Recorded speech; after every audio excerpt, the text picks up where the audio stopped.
Good evening. Welcome to the February 21st Village Board Legislative Session. This meeting is called to order. We'll begin with the pledge. I pledge allegiance to the flag of the United States of America, to the republic for which it stands, one nation, under God, indivisible, liberty, justice for all.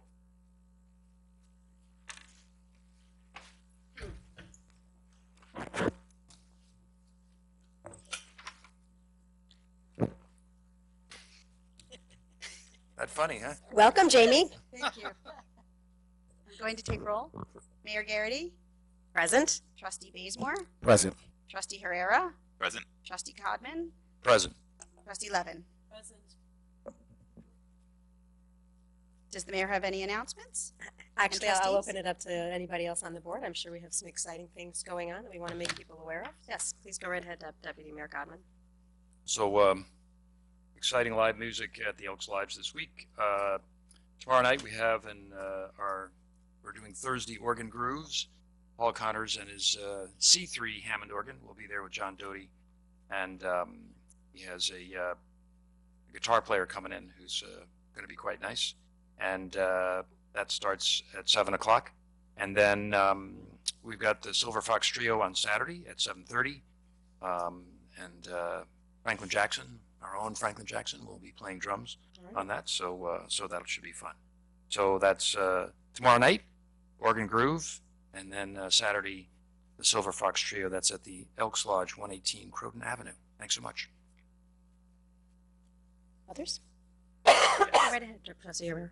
Good evening. So I kind of wanted to start off by just thanking our DPW, REC, and really all village workers for doing a great job at our storm prep and cleanup on Saturday.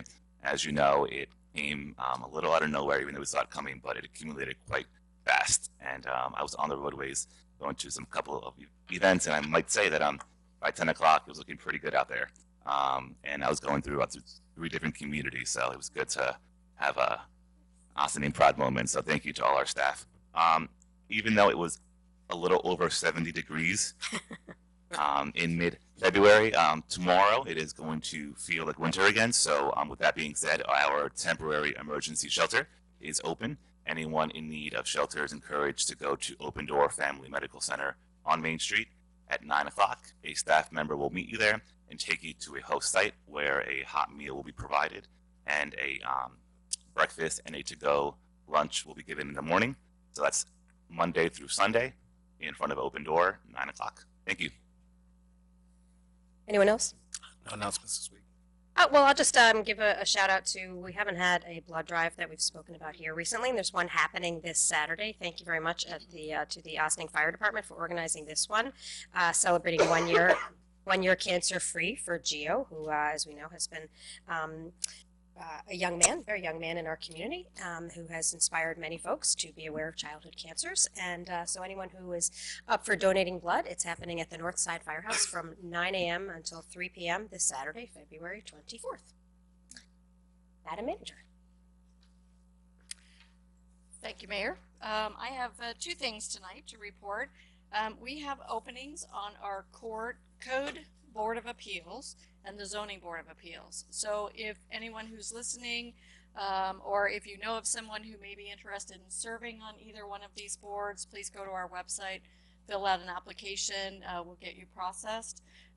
It's an opportunity that came open suddenly, and so we would love to fill the position. Both of them review the documents for zoning.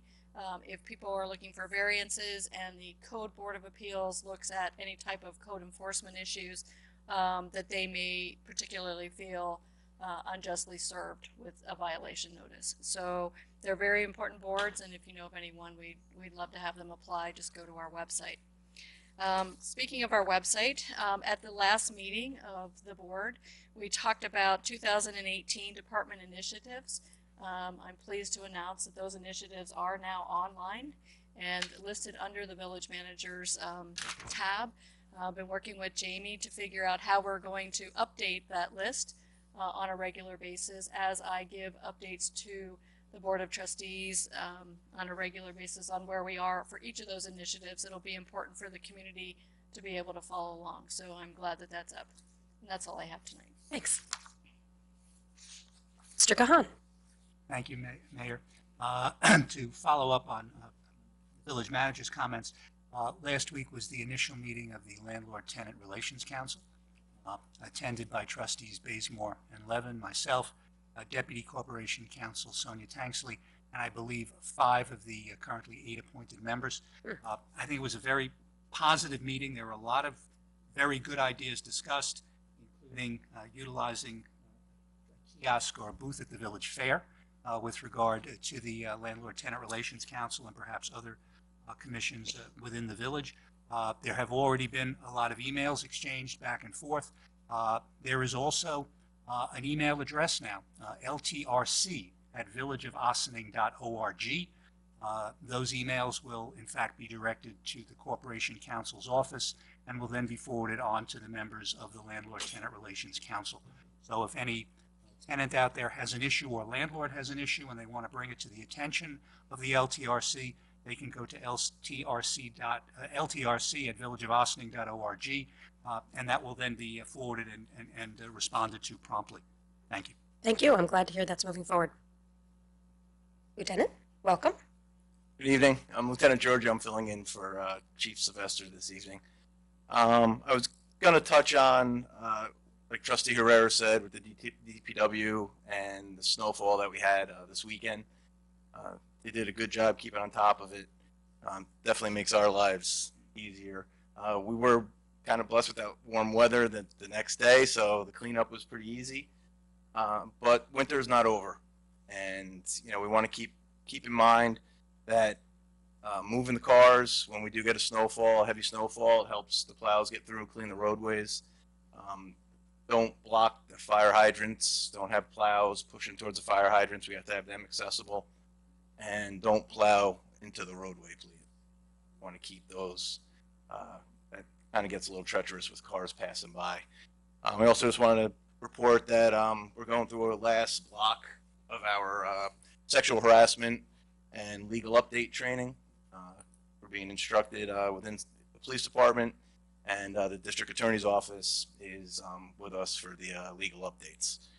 And finally, we've had a few larcenies from vehicles that are left unlocked on the roadways. So if you could please, I know the chief always mentions the 9 p.m. routine. If you could just keep in mind to lock your doors, and if you do see suspicious activity, please report it to the police. Thank you. Thank you very much. Madam Clerk. Are there any organizational announcements tonight? No. Any comments on any village board resolutions? Our visitors? Okay. Resolved that the Board of Trustees of the Village of Ossining hereby approves the minutes of the February 7th, 2018 regular meeting as presented. Do I have a motion? So moved. Second. A second. Okay. On the board, Madam Clerk. All those in favor? All those in favor? Aye. You. Resolved that the Board of Trustees of the Village of Ossining hereby approves the voucher detail report dated February 21, 2018 in the amount of $379,424.20. Do I have a motion? So moved. Second. On the board, Madam Clerk. Oh, did you want to comment? There's nothing of note. No, it's a much nicer number than the last one. No, this is a much lower number than we've seen over the past few times. So. Madam Clerk. All those in favor? All those in favor? Aye. Okay, moving on. Resolved that the Board of Trustees of the Village of Ossining hereby awards the bid for contract number DPW-17-05 rehabilitation of Broadway Bridge, bin 2225180 to Arbin Group LLC, 175 Marble Avenue, Pleasantville, New York, 10570, for the bid amount of $2,348,748 as the lowest bid received from a responsive and responsible bidder. Do I have a motion? So moved. On the board, Madam Clerk. All those in favor? Aye. Whereas by resolution of the board on March 16th, 2016, a capital project was established for the estimated engineering and construction management costs of $211,000 associated with the rehabilitation of the Broadway Bridge, and funded with a transfer of $211,000 from the general fund. And whereas the Board of Trustees now wishes to authorize additional capital project budgetary appropriations in the amount of $2,600,000 for the construction costs associated with the Broadway Bridge reconstruction project, with said appropriations to the financed by issuance of a serial bond adopted under a separate resolution. Now therefore be it resolved that the Broadway Bridge reconstruction capital budget is as follows, as you see. Do I have a motion? So moved. On the board. Madam Clerk? All those in favor? Aye. The next is a roll call vote, so I'll read this and then we will read each of your names. Okay. Whereas the Board of Trustees of the Village of Ossining has been considering the adoption of proposed law, Local Law 2-2018, titled A Local Law Amending Chapter 241, Article 4, Taxation, Cold War Veterans Exemption, Section 241-23, Duration of the Village of Ossining Code, and whereas in accordance with the New York State law and the Village of Ossining Code, and having provided all requisite notice, the Board of Trustees conducted a public hearing on February 7th, 2018 at 7:30 p.m. in the Birdsall Fagan Court Facility, 86-88 Spring Street, Ossining, New York, during which time the public had an opportunity to be heard regarding the proposed local law. And whereas at the conclusion of the public hearing was closed. And whereas the proposed local law has been considered by the Board of Trustees, and it has been determined that there is no impediment to proceeding with the adoption of the local law. Now, therefore, be it resolved that the Board of Trustees of the Village of Ossining hereby adopts proposed local law 2-2018 as local law 2-2018, and directs that said local law be filed and or distributed in accordance with applicable law. Do I have a motion? So moved. Second. So I will just read your names. Mayor Garrity? Just Oh, if sorry, people does want to someone comment, now would be a good time. So I'll just make a brief comment. This is a continuation of an existing exemption for Cold War veterans. We're very pleased to be able to continue this exemption for the members of our community who fall into this category. And I believe the Cold War is officially ended in the 1980s, correct? So it's 47 to around the mid-70s. the mid 70s even. Yes. Okay, great. I was picturing walls falling, but that's fine. So it is inherently something that will only continue as long as those veterans are here and living in our community. But it does represent a significant amount of taxes. It's about $3 million that is provided in this exemption for veterans. We're very pleased to be able to continue that for these folks in our community. Madam Clerk. Okay. Mayor Garrity? Actually, I go last. Oh, I apologize. Trustee Bazemore? Aye. Trustee Codman? Aye. Trustee Herrera? Aye. Trustee Levin? And Mayor Garrity. Aye. Okay. This next one is also a roll call vote. Be it resolved by the affirmative vote of not less than 2/3 of the total voting strength of the Board of Trustees of the Village of Ossining, Westchester County, New York, as follows. The reconstruction of the Broadway Bridge in and for the Village of Ossining, Westchester County, New York, is hereby authorized, subject to permissive referendum at the maximum estimated cost of $2,811. The plan for the financing of the aforesaid maximum estimated cost is as follows.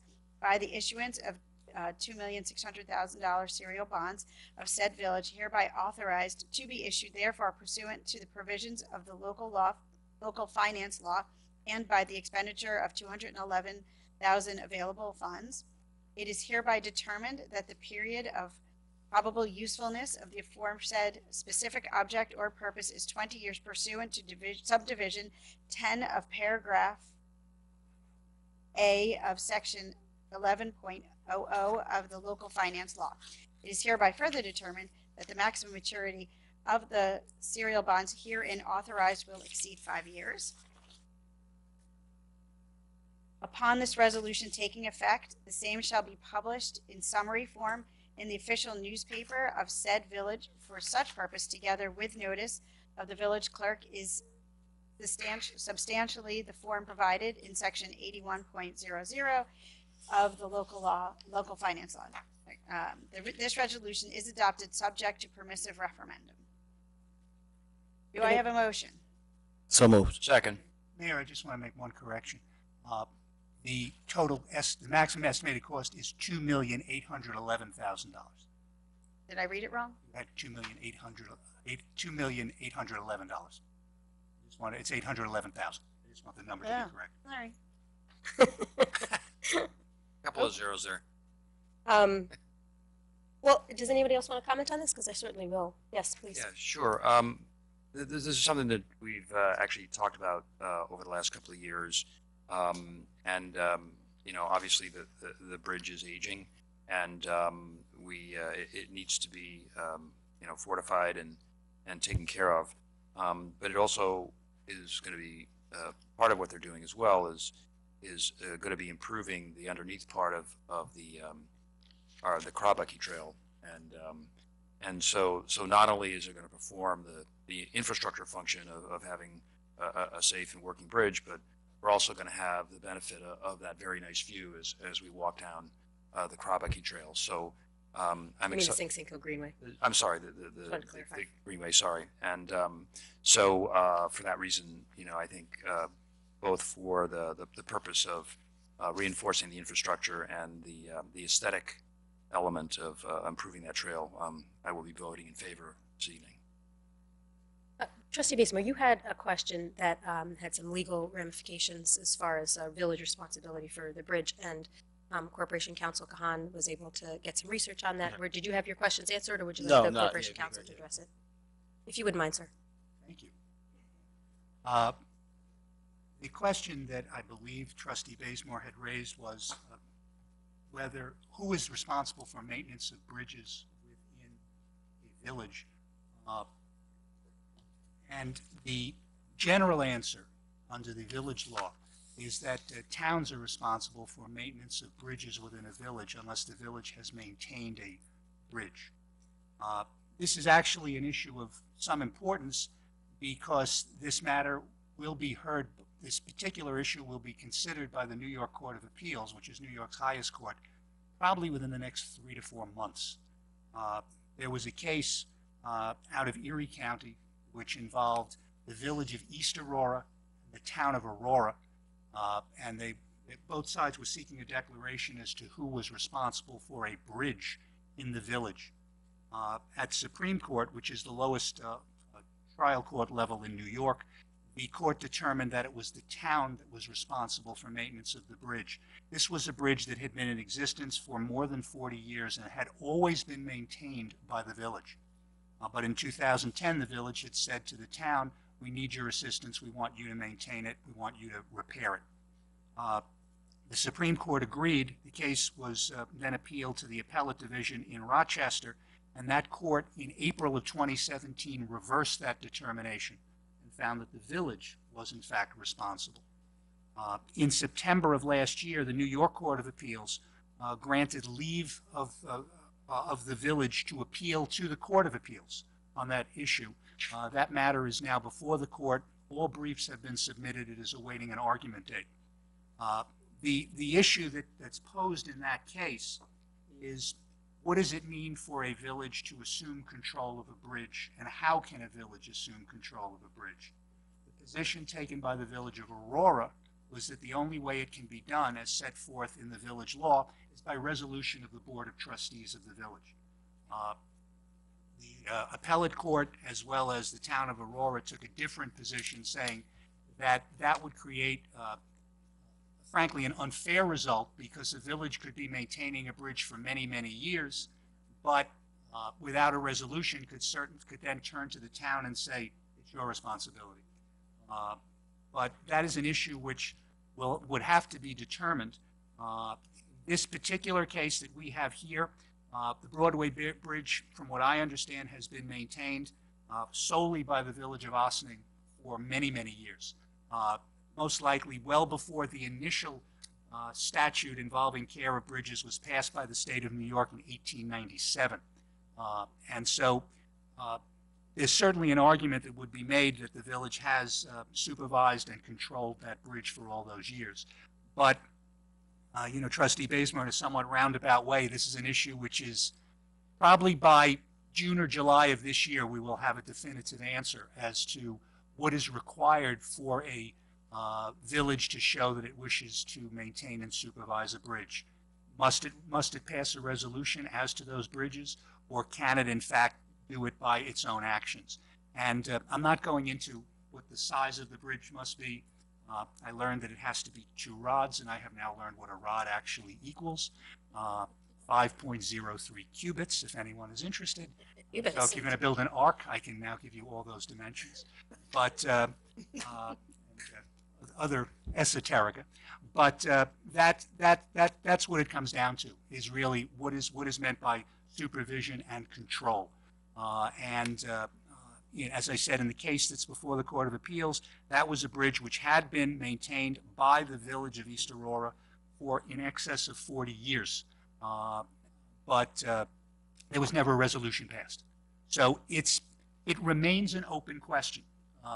The bridge itself, the Broadway Bridge, clearly meets the definition of a bridge. There's no question. It's more than 100 feet in length.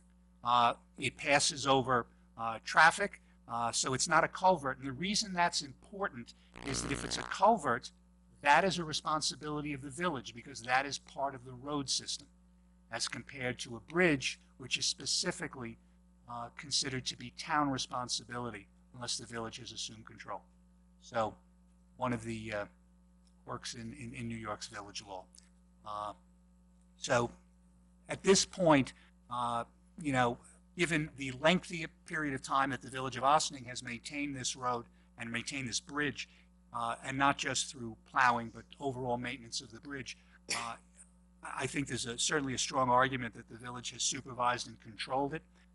I should also point out, and this was from our village engineer, that when the state provides information to the village about bridges, and this one, as I think the board knows, has a yellow flag on it. I apologize. Slow down. We don't want a red flag. That information is in fact sent to the village. It is not sent to the town. So the Department of Transportation recognizes that the village of Ossining is the responsible entity for the Broadway Bridge. That may not be definitive, but it is important to note that at least in the state's position, that's the entity. To add, if the Court of Appeals ultimately determines that the only way supervision and control is determined by a resolution, that's something that we may have to revisit once that decision comes down as to who ultimately bears responsibility with regard to the various bridges in the village. But you know, right now, the only appellate division decision on the case is that which comes out of Rochester, which would indicate in a matter similar to this that it would remain the village's responsibility. So my follow-up question is, if the courts actually find that in favor of East Aurora, the village of East Aurora, and we actually proceed with this, and they say, hey, you know, it's really the town's responsibility. If we proceed with this resolution, can we go back and, if we chose to, can we go back and recoup the fees that we are spending? At that point, the board would have to make a decision as to whether it wanted to bring what would be called a declaratory judgment action in Supreme Court against the town to recoup the funds that were expended with regard to the reconstruction of the Broadway Bridge. Okay, so this wouldn't be the last step. There would.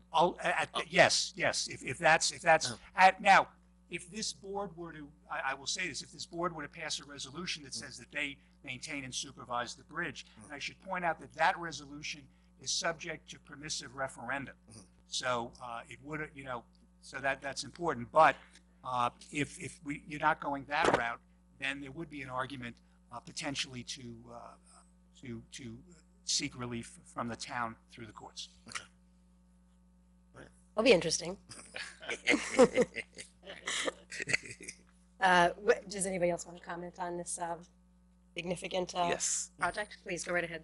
I just wanted to say that, you know, during the time that we're hearing a lot about infrastructure, this is just another area where we are taking it extremely serious at the village level, and we own this bridge and this property, and it has to be fixed. So I just wanted to add that. Thank you. Trustee Levin, would you like to comment? Thank you, everyone, for your questions and your comments. This is very enlightening. Corporation Counsel, thank you for giving us that insight. As was mentioned, it does have a yellow flag on it, and it's important that we don't let it go to a red flag, because if that happens, then we can't drive down across the Broadway Bridge anymore, and that would be a real interruption and an unanticipated interruption of the flow and functionality of our downtown. This is going to be a really significant project for all the reasons that Deputy Mayor Codman mentioned. It's going to make the walk down the Sing Sing Kill Greenway that much more beautiful. No more black netting underneath that bridge. And then when we're done, there's going to be an historic restoration. We've been saving all of those bricks as they've been falling down into that netting.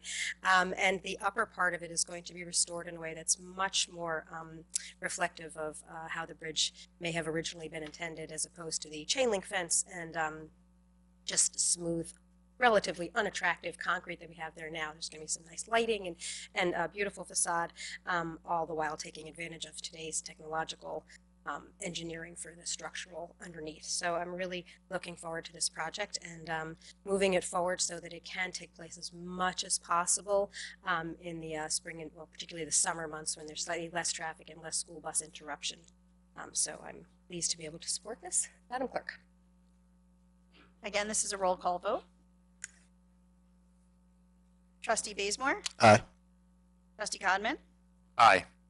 Trustee Herrera? Aye. Trustee Levin? Aye. Mayor Garrity? Aye.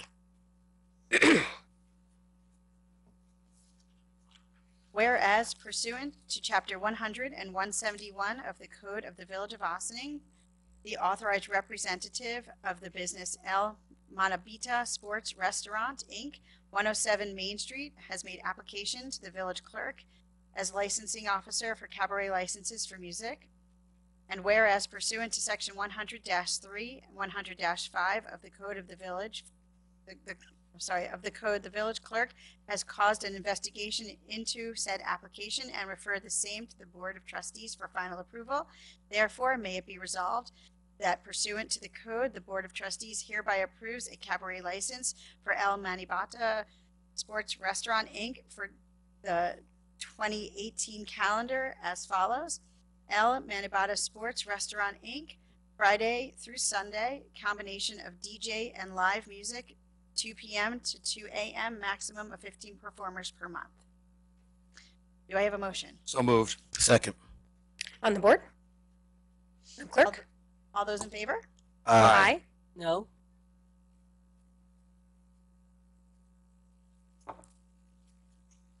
Resolved that upon review and approval by the Corporation Council, the village manager is authorized to sign license agreements with Judd Law Contracting for the use of village-owned property at 7 North Water Street and the former DPW facility on Water Street, the terms and conditions of the license agreements being similar to the terms and conditions contained in the license agreements with Judd Law Contracting dated April 24th, 2017,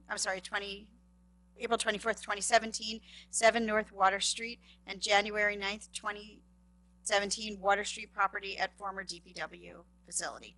Do I have a motion? So moved. Second. All those in favor? Aye. Aye. Resolved. So, is this the Broad Avenue one? Broad Avenue. So corridor. I'll be recusing myself You're from gonna this recuse particular. yourself. Thank you, sir. Resolved that the Village Board of Trustees approves the request by the Downtown Development Fund Council to spend $4,000 as part of a study of the village's Broad Avenue corridor. Do I have a motion? So moved. Second. All On the those in- board. I just want to say I'm looking forward to this. This is a great opportunity to, I think, have get a lot out of $4,000. It's a well-regarded firm that's going to be partnering with the village and some local entities, including IFCA, to look at economic development potential for the Broad Avenue corridor, which is the southern edge of our downtown central business district. And it's always a benefit to the village when we can gather some really valuable information, particularly in this year where we're focusing on updating our comprehensive plan. I think this will be a valuable resource for us, and much of the contributing stakeholders and organizers of this are going to be minimally taxing on our village staff resources. So that's why I think it's such a good use of a $4,000 investment. Madam Clerk. All those in favor? Aye. Is there any continuing business of the board? There is. Yes, Mayor, thank you. With the board's permission, I will hand out some information regarding the internship policy. Please do. So this is something that we have discussed in a work session. It was brought to our attention as something to consider in response to a proposal from Trustee Herrera, who would like to put forth an internship program for members of the Board of Trustees. And so what is being handed out to us right now is both his proposed flyer, which sort of prompted this conversation, and his proposal made us realize, well, we actually never had anybody do this before, and we need to have a formal policy of the Board of Trustees because we are a body that needs to have some consistency in our policy. And once we have a policy established, then we may decide we want to change it and update it and get better, but we're starting now. Thank you, Mayor. In response and upon reviewing the revised draft from Trustee Herrera, I put together this internship policy for the board's consideration. This policy relates to unpaid interns for the Board of Trustees. The Board of Trustee members want to have an intern. As I stressed, these are unpaid. These individuals would earn academic credit. It may be some sort of school hours that they're entitled to get. The key thing is that the particular educational institution, whether it be Ossining High School or Westchester Community, PACE, or whatever school, would have their own program which would allow the student to obtain those particular credits. The student may have to produce some work product which will have to be provided, and that would then be, under the responsibility of the particular trustee to make sure that that particular work is being done, so that the student is able to obtain the particular credit that's involved from that institution. As the board is aware, the law department does have an intern, and those intern policies operate according to what the particular school requires. And it would be the same situation here. This internship policy provides that the village's personnel department would, in a sense, be the clearinghouse for getting all of these requests from folks, and those would then be going to the individual trustees, if whoever that trustee who was looking for someone, and that trustee would be the individual who would, in fact, then make the determination that this student, he or she, would be in a position to serve as an intern for various responsibilities. The listing here comes in part from what Trustee Herrera put together, but obviously that's not an exclusive list and can be open to other things. There were a few notations on here as to what the intern would not be doing in terms of being, privy to privileged or otherwise confidential communications. The individual would not, stand in for the member in terms of a vote or anything like that, would not be attending executive sessions unless all members of the board, or unless the board approved that, which is the only provision, or otherwise to allow non-board members to attend such executive sessions. The period of time for the internship also will vary according to the school and in terms of what they require. So that's really the most important thing, because again, it is unpaid. So in large part, it will depend upon the institution. It will depend on the student, and obviously what the if you want to call it the mentor or the person or responsible for that student puts together. And I don't know what the individual school's requirements are, so that's something that would have to be obviously determined there. And so that's, again, this is a proposed policy with regard to that. I also put at the very end that if a trustee wants to have more than one intern, there's nothing that stops the trustee from doing that. The trustee then would simply have to be making sure that those whatever interns are under his or her supervision are in fact doing the particular responsibilities that are required in order so that student can earn appropriate credit, or if it's part of a class that they can show whatever necessary work product is required so that they can do that particular work. While while it would be run through the village, it really will require the input of the individual trustee, because that's the person who's going to be selecting and making sure that those responsibilities are met, and making sure that those responsibilities are in conformance with what the particular institution is going to require for that student. Well, Trustee Herrera, would you like to speak about your proposal here that prompted this? Am I on? Okay. Well, first of all, I want to say thank you to Corporation Counsel Kahan and our personnel department, as well as our village manager and everyone who has really took the time to draft a policy that really breaks down how this is actually going to work, and really hopefully give a framework to future boards in years to come as to whether or not they consider having an intern. So I thank you, because this is a very detailed policy and it's a doable policy. I'm very excited. The reason why I drafted this at the end of December before starting on the board is I am very committed to making sure that our young people have the opportunity to see how our government works and how we operate and why we do the way we do. And the village has so many facets when it comes to our departments and our operations and our policy. And I look forward to working with, Ossining High School, where I graduated, as well as a couple of colleges in the area. And hopefully we will all see the fruits of all their hard work and projects. I have a pretty extensive list of creative projects that I think Debbie and Stuart and my colleagues will actually like and possibly want to partner. But I thank you for the time, because it's very extensive when it comes to a policy. And I also encourage my colleagues to consider, whenever it's the right time, if it's the right time, for them to get an intern. The time to involve our youth when it comes to our village board and our operations is now. And this is a way to do so. And back to Stuart's point, it really comes down to what you make of your program, what you assign, why you assign it. And that's what makes it so versatile.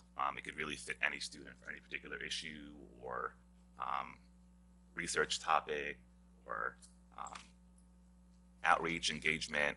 It really falls into a lot of areas that can involve a lot of different students in the area. So I'm very excited. Thank you so much again. And I look forward to getting this started. Anybody else have comments and questions? No questions, but I definitely want to thank Trustee Herrera for really doing the footwork and really molding out this program. And it's something that we as fellow trustees can benefit from. So thank you for your insight and setting down the foundation for this program. I thank you for this. I was just looking at the two papers, but I'm assuming I'm supposed to look at this actual policy piece. So I just before the meeting. We have internship programs in place. This is interns for our trustees to see, government at work, and I think it's for both high school and college. So it's really how the schools are managing, and we're going to tap into that. But there are other internship program, paid and unpaid, I think, in the village.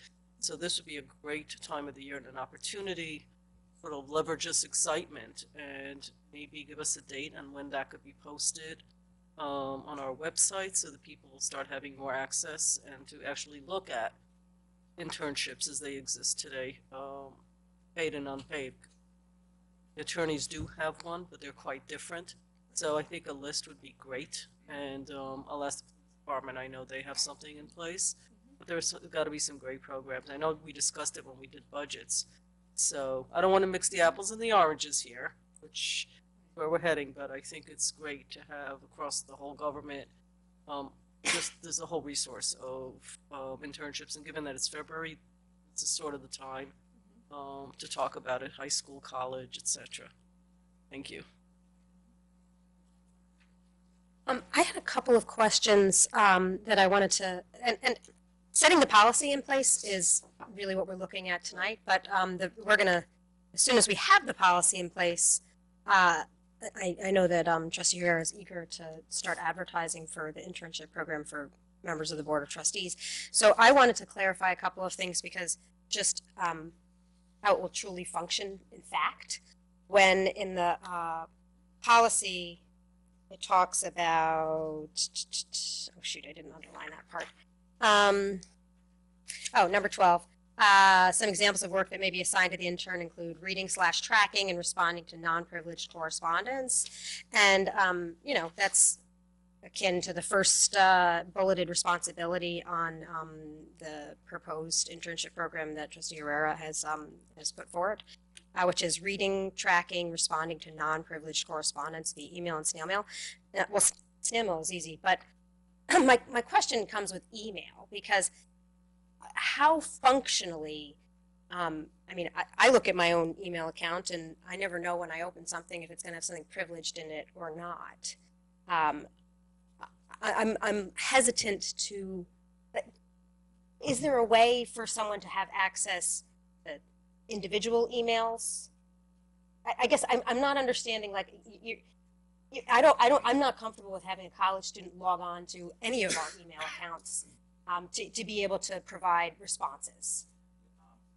Am I on? Okay, yeah, I'm not either. Just to clarify, so this would be an email that would be non-privileged. I would forward either to their college account or their Gmail account. Okay.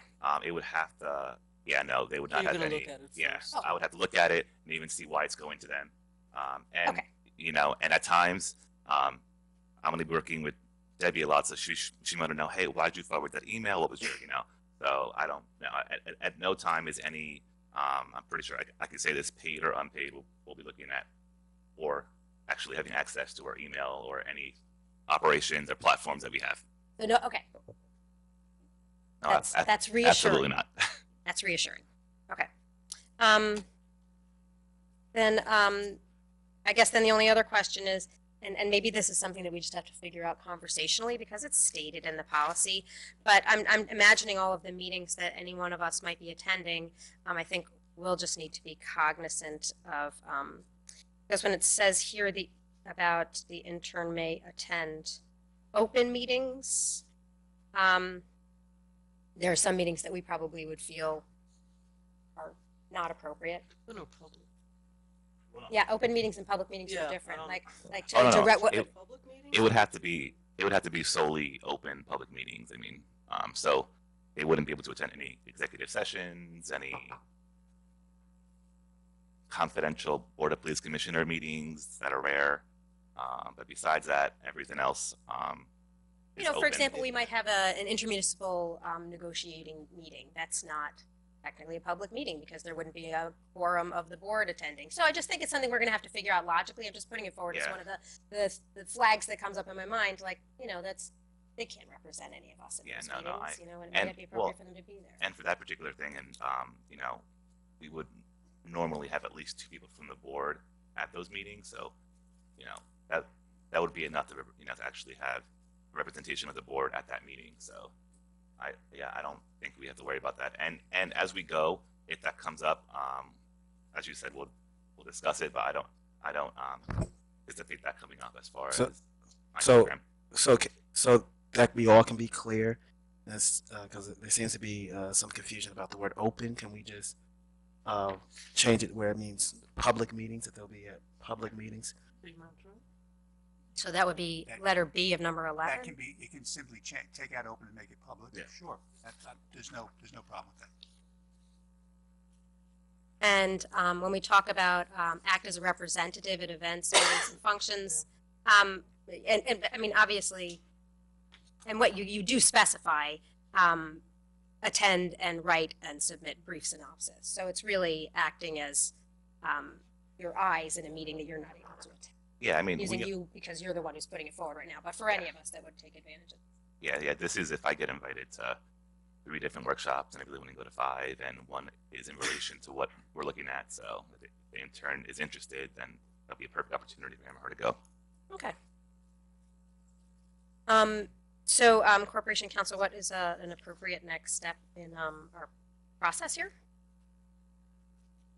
I will obviously revise to make that change open to public for the meetings in bullet point number 11.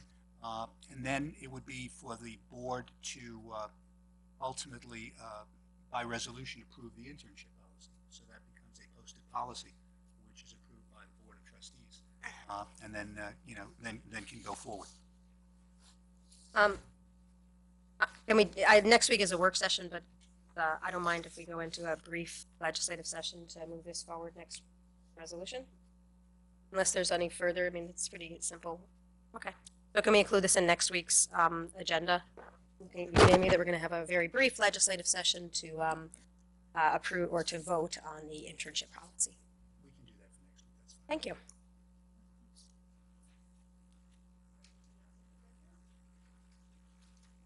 We're on continuing business. Anything further in continuing business?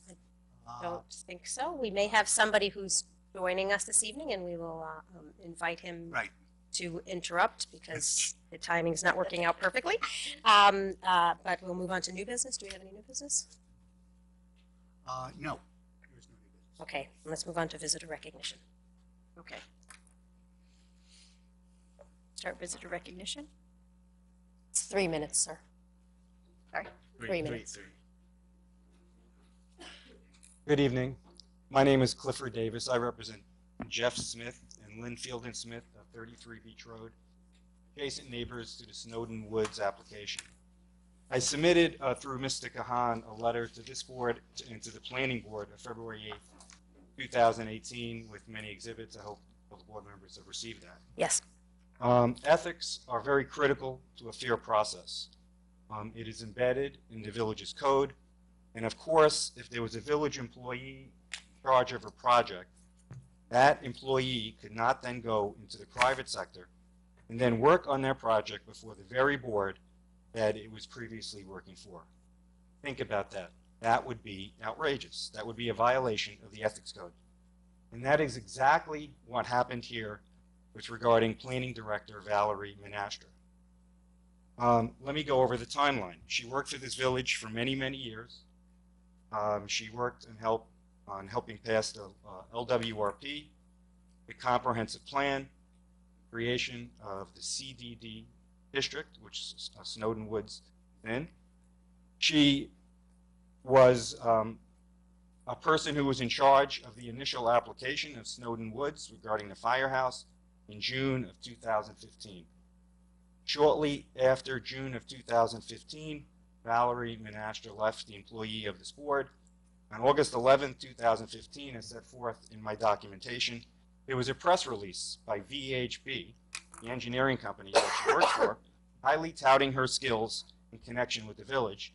And it was very clear that VHB was touting her skills so they could make money off her experience in working with the village. And VHB had to have known that she was in charge of the Snowden Woods project at that time. Now, what we do know is that Valerie Menastra is essentially the Westchester office of VHB. She is the secret consultant. She apparently drafted the draft scope for the EIS. I have spoken to Mr. Kahan. He advised me that he had told Joe Ariol that Valerie Menastra could not work on this matter. Now, this board has to put teeth into the ethics code. The whole process here is tainted. Joe Ariol, he dealt with Ms. Menastra in June of 2015. His firm apparently hired her. I don't have all the details, but this board can investigate that. It can refer it to the ethics board to fill in all the gaps. VHB knew her relationship. Joe Ariol knew her relationship.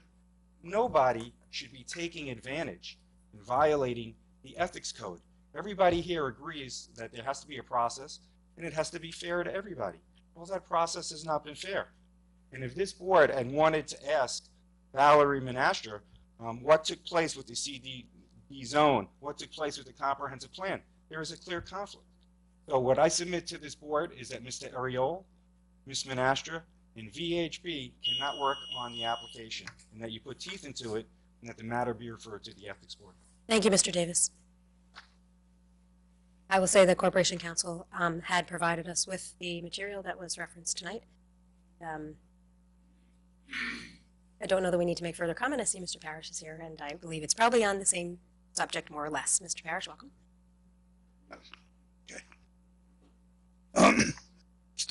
Madam Mayor and the Board of Trustees, I sent a letter earlier today that to Mr. Kahan to distribute to your board, the planning board, the village planner. And I've given it to them already. Thank you, Ned. 2 minutes and 58 seconds. To supplement what Mr. Davis said, and I'm going to try and summarize it quickly. It's not just a question of Ms. Monastra and her conflict and so on. The documents that she prepared are obviously tainted. I've had great experience in preparing for applicants, scoping documents, draft scoping documents, resolutions, and so on. But that's never been hidden. When the scoping session was held, I was there, or one of my staff members were there, both to present to the public the summary of the draft scoping document they had prepared. We put boards on showing the project and so on. And there was no question that it was the applicant's initial presentation to the public for the purpose of the lead agency being able to get comments from the public. We were there not only to present and make a pitch, but to answer questions, to provide additional information from the public, etc. We weren't there to be anonymous. This scoping document, I don't even know if Monastra was in the room when you held the scoping session, but certainly did not participate in it. It was never acknowledged. Nothing in the document ever said prepared by the applicant. I want to emphasize, the applicant has a right under the law to prepare a draft document, but you can't hide it. It made a mystery of it. It makes the whole project tainted at this point. Now, if that was just all a procedural thing, you could say, well, okay.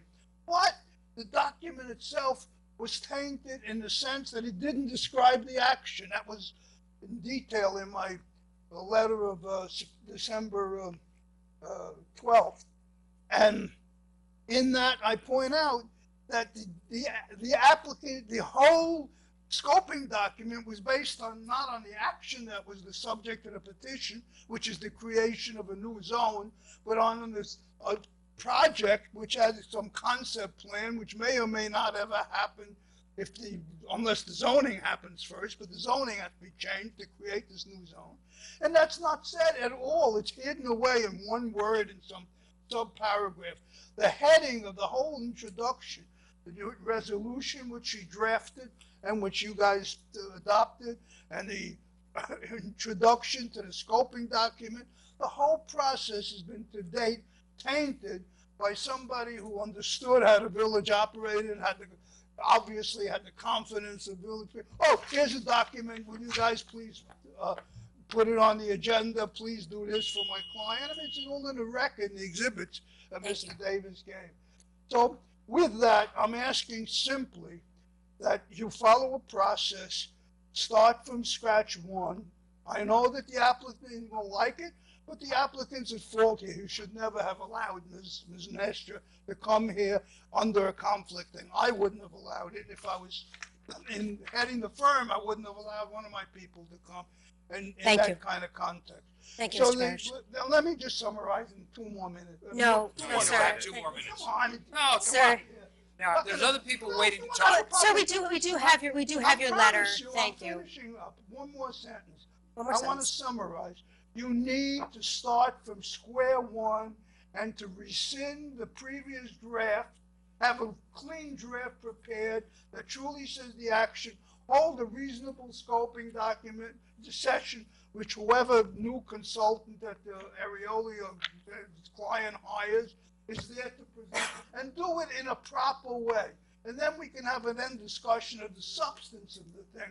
But right now, the whole thing's Nowhere's I village. hear your concerns. Thank you, Thank you Mr. very Barish. much, Mr. Mayor, for giving me extra time. Yeah. Is there anybody else who would like to? Please, Mr. Smith. I have a feeling it's a similar topic. It is a similar topic, Yes. slightly different spin. I think once before I described in rather strong language what I felt about the transparency that was going on this whole deal.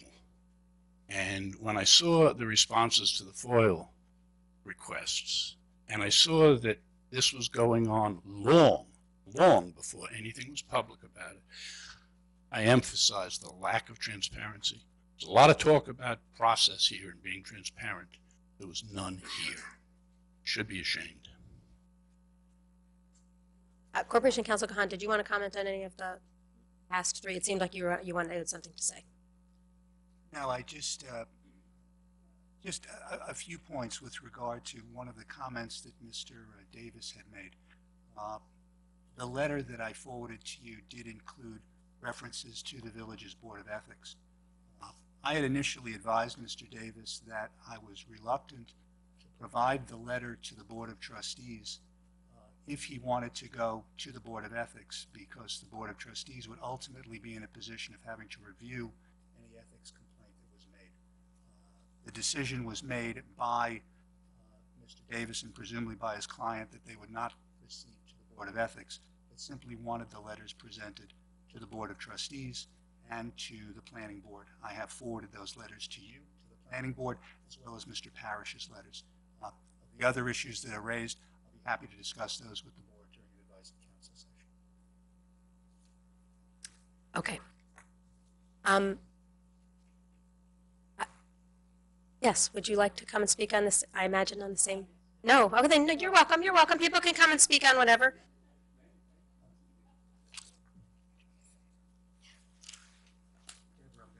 Your stuff handed up. Okay. Welcome.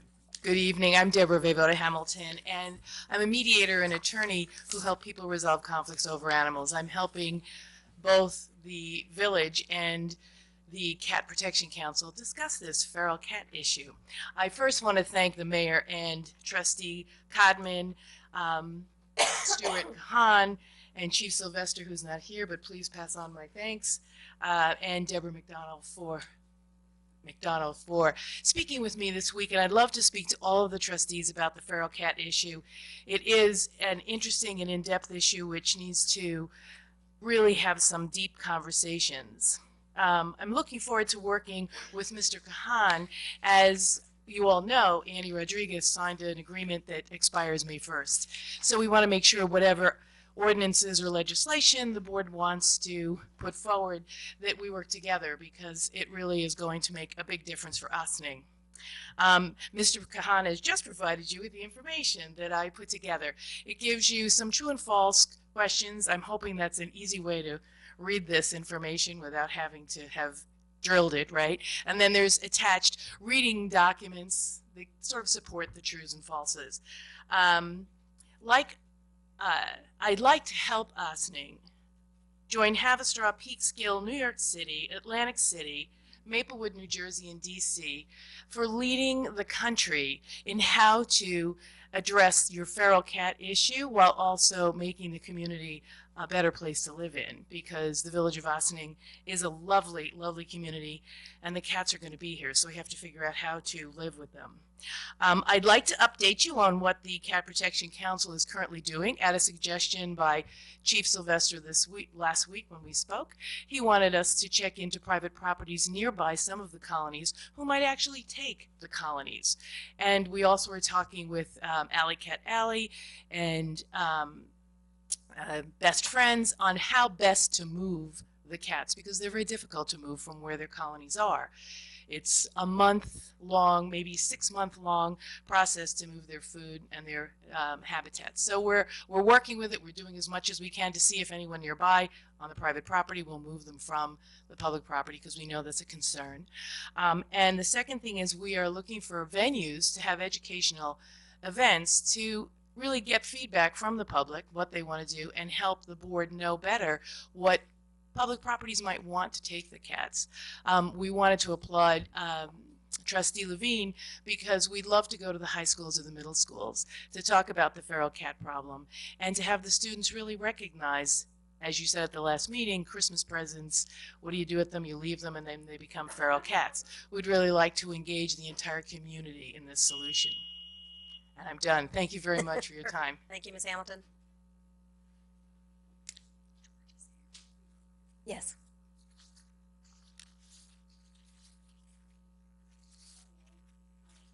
My name is Arlene Clark. I live at 15 Tompkins Avenue in Osnet.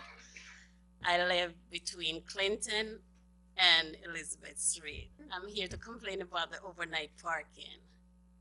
The people from Linden, being as that's the only street in the middle, when the street is full, they come to Tompkins. People from Clinton, they park on Tompkins. I work in healthcare. I work 3 to 4 nights a week, 16 hours. So when I get off at 11, quarter to 12, there is nowhere to park. Last year alone, I paid at least $400 in parking tickets. It's only February, and I'm up to $150 so far. I'm here to ask the board. I go as far as leaving notes on people's car, because like where 3 cars can park is only 2, where 2 cars can park is only 1. I go as far as leaving notes on their car to park properly. Nobody does it. The people from Clinton Terrace, I guess they're allowed 2 cars, so when the 3rd car, they park in Tompkins. So I'm here tonight asking, pleading, and begging if you could open maybe Tompkins as overnight parking on both sides, or Clinton or Elizabeth Street. Or just ask the cops not to come on the street. Or just ask them not to come on the street every night because they're killing me with tickets. So I'm just hoping you can do something about it because the ticket is killing me. I don't want to pay $400 this year. Thank you very much for coming this evening, Ms. Clark. Tompkins is certainly one of the blocks, and that whole neighborhood with around Linden Avenue is one of the areas of concern with overnight parking and more cars than we have space. Did anybody want to comment on that other than the fact that we'll take note of it because we are looking to improve our overnight parking situation, all of our parking situations in general? That doesn't help you next week, though. You have any? And no, we're not going to ask the police not to enforce our existing parking laws. I'm sorry, we can't do that because then we'll have other people coming in and complaining that they're not doing the enforcement. I would just like to say that thank you for bringing that issue to our attention. If you could leave your number after the meeting with me so that I could talk to you further about it, it would really be helpful. Thank you. Thank you. Mr. Van Steen? Hi, Howard. Welcome, board. Welcome. At last week's work session, you, our village board, decided to reintroduce ETPA and stated you plan to issue an RFP to once again perform a demographic study. But what have we already learned on ETPA to date? 18 months ago, from the studies presented by our village residents at the open hearings on ETPA, we learned that ETPA is a program that does not work and provides no beneficial effects to the population it's supposed to help. It provides no new affordable housing units. It does not address the lack of supply, but only benefits existing tenants. We learned that the communities with ETPA generally have lower vacancy rates and higher priced rent than does Ossining, and that it could cost Ossining Town and Village taxpayers more than $835,000 in lost tax revenue if implemented. Additionally, we learned that Ossining currently has more affordable apartments than most other Westchester communities, especially those with ETPA, that Ossining currently has a higher apartment vacancy rate than most other communities in Westchester County, especially those with ETPA, and that Ossining's apartment vacancy rate, according to the ACS survey data, was 6.78%, well above that needed to institute the program. What did we learn from the consultants that we hired? Community Housing Innovations was hired by the Village of Ossining to perform a vacancy study at a cost of thousands of dollars to the Ossining taxpayer. In his final report to the village board dated September 13th, CHI's executive director Alex Roberts wrote that the ACS data presented by John Van Steen correctly stated the rental vacancy rate in Ossining Village as 6.87%, that the vacancy rate of 3.09% stated in CHI's preliminary report was erroneous because of the instructions given to it by the village and because it was collected from a subset of data. We learned that ETPA establishes a privileged class of existing tenants who are enriched with below market rents, whether they need them or not. We learned that ETPA's unintended consequences actually make the affordable housing shortage worse. Kevin Dwarka Associates was hired by the village at a cost of $50,000 to perform a housing needs assessment. In his final report, he stated that ETPA should only be initiated after the other more broadly applicable policies have been implemented. What else have we learned in the last 18 months? We learned on October 19th, 2016, 5 weeks after the end of the ETPA hearings, that the final report of Alex Robertson, CHI, was never recognized as received and never published by you, our village board. What did we learn at last week's meeting? Perhaps the most disappointing thing we learned was that rather than having an honest discussion on the merits and detriments of ETPA and being open to a fair assessment of the issue, several members of the board appeared to be more interested in how they could manipulate the data to serve their own personal needs. Our village board can do better than this. You can start by setting the record straight by posting the CHI report of September 13th, 2016. You can recognize that this is a poor policy prescription that has been rejected by most communities nationwide. You can say no to ETPA. I will just say that the website as it is right now, if you look under studies and resources, housing studies, the CHI vacancy study for ETPA is included in. Thank you. I see that you've handed something in. Thank you very much. Is there anyone else who would like to address the board in visitor recognition? All right, then I'd like to go back to, I guess, our continuing business or our new business. We have a special guest who would like to introduce a new program to us, I believe, County Executive George Latimer. Welcome to your first Village of Ossining board meeting that I am aware of, at least as County Executive. Very good. Thank you very much, Madam Mayor, members of the Village Board. I appreciate the surprise addition to your agenda. I've been in the process of visiting every village board, every town board, and every city council in the county. There were 45 of them. This is my 17th in these first 50 some odd days. So it's important enough for me to come to you to tell you about something we're doing and also to indicate on a very personal level the intent that this new county administration has into working much more closely with you, much more cooperatively with you. What I'm sharing now, you're welcome to make copies and share with the public, is an executive order that I signed as county executive on my second day on the job. If I may ask you to just... I'll describe it very briefly if there's any questions, and then I'll be out of your hair for the rest of the evening. This executive order establishes in Westchester County government a program that I've called the Good Neighbor Policy, and it applies to all operating departments of county government under the direct control of the county executive. So what's exempted from this is the district attorney, the county clerk, the board of legislators, and the board of elections. They have independent authority that an executive order from the county executive does not have jurisdiction over. But what this does do is change the nature of the relationship when the county government is prepared to take action on either a county-owned piece of land or a county facility owned by Westchester County. As you know from your village, when the village owns a parcel or has control over some particular function, you can decide how you want to deal with it. You don't necessarily need the approval of other levels of government. And the same is true in the county. We have that authority. And where the county facilities, and it may be a park, it might be sewer pipes, certainly the sewer treatment plant, it could be county roads, whatever those things might be, we too can act with unilateral authority without seeking the approval of a town, a village, or a city council. However, what this policy does is says that, first of all, if there is a significant proposed action which a county department intends to do and would implement it through the county administration, they must first come to your village board in a setting just like this while you're having a formal meeting of the board on television for your residents to see and present to you that proposal that may exist, and then be available to answer questions in an open public session from the board and from any residents who might be at the meeting that particular night. Under normal circumstances, when those things happen, there's a meeting at the county office building at 11 o'clock on a Wednesday morning. Take it or leave it. You can show, you don't show. This is oftentimes how it works. That's not how it's going to work going forward.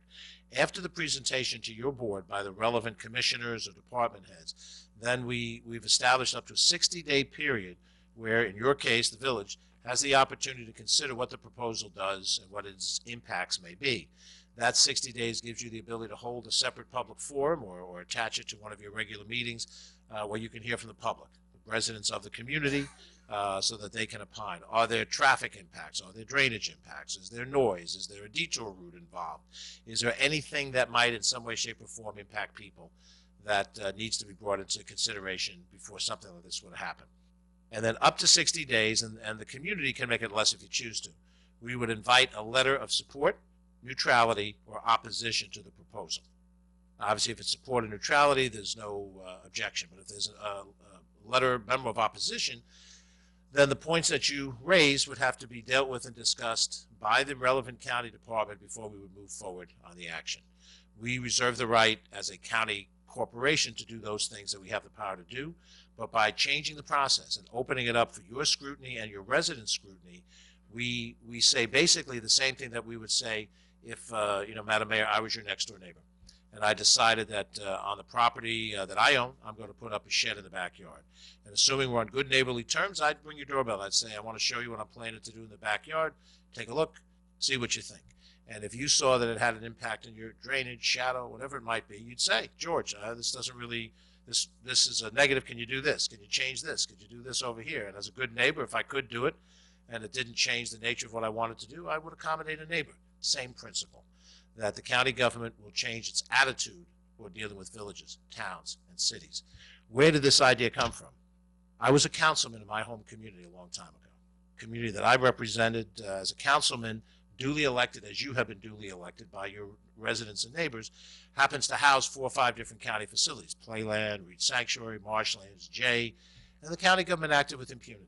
Didn't matter what I thought as a councilman or my colleagues thought as council members or mayor of our community. County did whatever they wanted to do. And I said to myself one of those moments that, well, if I ever get the chance, never thinking I would. Now I have the chance. So by executive order, and this is subject just to the length of my tenure in office, so if things don't work out all 4 years, it could be changed by a future county executive.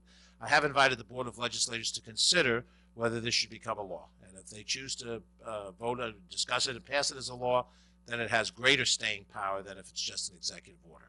But the bottom line is it is in force now, and what it basically means, and I guess some of it falls on the shoulder of your village manager, maybe a corporation council, that if there's any understanding that some action is going to be taken. By the way, the word significant is not a legal term, it's open-ended, and I meant for it to be open-ended. I want it to be more inclusive rather than less inclusive. I don't want us to try to use sort of weaseling around it by saying it only applies to these types of things. So if it turns out that in dialogue between your professional staff and county staff, something has determined to be of significant merit, if I'm not aware of it or our senior management isn't aware of it, then you can trigger it and say, we think this is significant to us, and we'd like to have the opportunity to use a good neighbor policy as it applies. So that is what I came to tell you. I wanted to tell you face to face. I'll take any questions that you have. I know you don't have unlimited time for me to be here, but I'm happy to answer questions now if some questions surface later. And I assume what this will really matter is when we actually have a situation and we start getting into it on a particular case. But hopefully what we hope to have is a different day in White Plains in dealing with everybody, but for right now, municipal organizations. And hopefully it's a good thing. Well, thank you very much for coming. I imagine that some of my colleagues may have a comment or question. Please, Deputy Mayor Godman. Just want to thank you for coming tonight. For all the years the former county executive was in office, I can't remember anybody on his staff appearing except when they actually had to. So for that, I'm thankful. I'm very pleased by the executive order. I hope we do legislate this. I think it needs to have teeth. I think it's common sense. And you're really creating a policy in which people are really thinking about their relationship with each other. And I look forward to great things from Westchester County. And congratulations on your election. Thank you. Thank you very much, Mr. Trustee. Appreciate that. Does anyone else want to comment or ask a question? Please.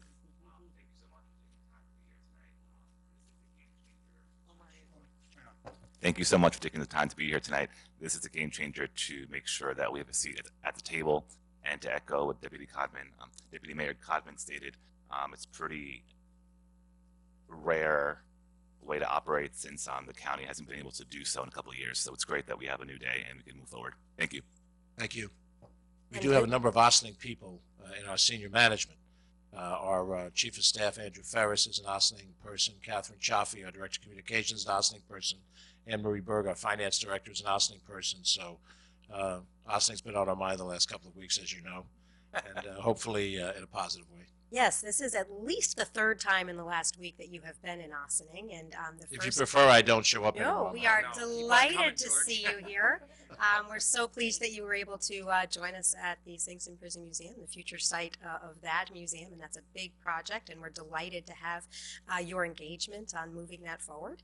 And then you took a good chunk of the first half of your Saturday in the community center to meet with dozens of residents in a packed room, and I know that there were a lot of different issues that were raised, and I imagine that as you go around from community to community, that you are hearing a wide variety of concerns, but I imagine you're also hearing a lot of appreciation for just your presence and for an opportunity to be heard. I will say that actually in the past, we have been wanting the county to show up and take care of some of their stuff.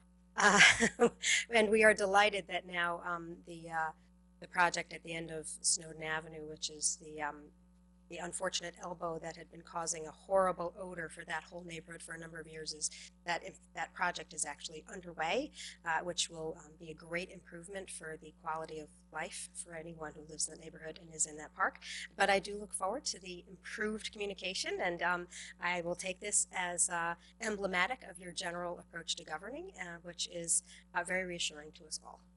Thank you very much. Thank you all for your time. I appreciate it, and feel free to reach out anytime you like. Thank you. Thank you very much.